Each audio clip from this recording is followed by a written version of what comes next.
Днес ще говорим за нещо много важно – опасностите от употребата на вейпове и райски газ, мерките, предприемани от държавата за справяне с проблема и необходимостта от по-голяма информираност от обществото, подкрепена от новини и заглавия в медиите. Информацията, която ще споделим, е открита в медиите и е базирана на истински истории.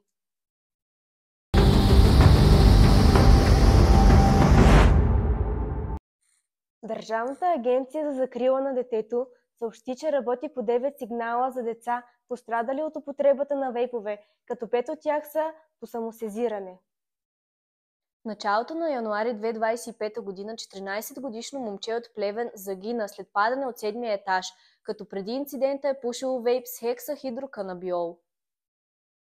Гърчове са получили всички деца, пушили вейп в Пазарджик. В рамките на една седмица 5 деца на възраст между 14 и 17 години са приети в спешното отделение на Пазарджишката болница с интоксикации след употребата на алкохол, енергийни напитки и вейпове. Всички те са получили гърчове, като състоянието им било критично. Много пъти децата стават буйни, после стават лениви, заспиват и не могат да ги събудят, заявяват пред BTV от спешното отделение в МБАЛ Пазарджик. Психолог предупреждава за ръст на зависимостите от райски газ. 3 младежи с дълбоки поражения по кожата от райски газ за месец в Пловдив. Тези случаи подчертават нуждата от повишена бдителност и информираност сред родителите, учениците и обществото като цяло.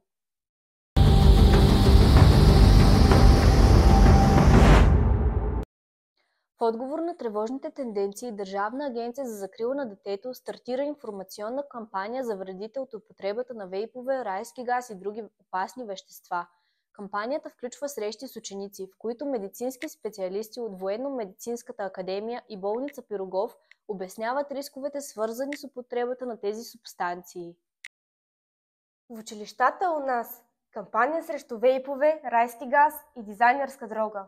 ВМА с кампания срещу вейповете и райския газ. Инициативите целят да повишат осведомеността сред подрастващите и техните семейства относно опасностите, свързани с употребата на вейпове и райски газ, и да предотвратят бъдещи инциденти. Държавата също предприема редица мерки срещу употребата и разпространението на вейп и райски газ. Министерството на вътрешните работи е свалило близо 30 сайта с противоправна търговска дейност, свързана с продажбата на вейпове и подобни продукти през 2024 година. ГДБОП спря 7 сайта за вейпове и райски газ.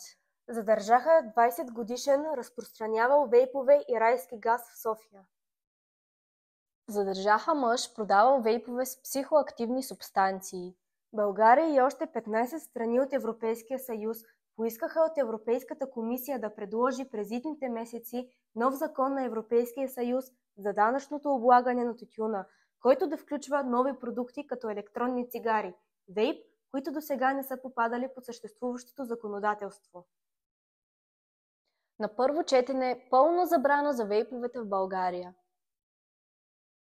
Специално звено към МВР ще следи за контрола по спазването на забраната. С решението се забранява продажбата и рекламата на продукти, съдържащи наркотични вещества и техни аналози.